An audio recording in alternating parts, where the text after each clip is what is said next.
پیغمبر صلی الله علیه وسلم وی من قرأ سورة الكهف في يوم الجمعة، چا چې د جمعې په ورځ د سورې کهف تلاوت وکړو اضاء له من النور ما بينه وبين الجمعتين، د دې جمعې نه والا د بلې جمعې پورې الله بدله یو خاص رڼا ورکوي.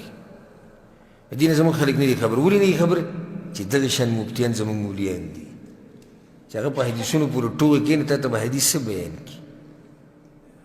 جمعې منځ له وختي نه راځي او که راغی وختي نو سورت یاسین تلاوت یې شروع کړی.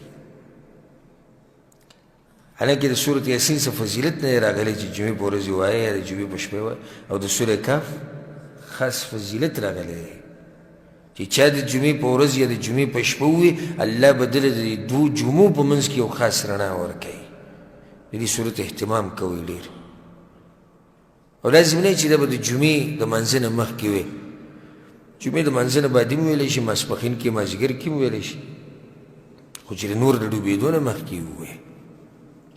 ډېر خوندور صورت دی، ډېر مزېدار صورت دی، او ټولو ته نصیحت کوم چې د دې صورت ترجمه او تفسیر ډېر په غور سره واورئ او ځان پرې پوه کړئ، نو بیا چې کله د جمعې په ورځ وی نو خوند به درله درکوي.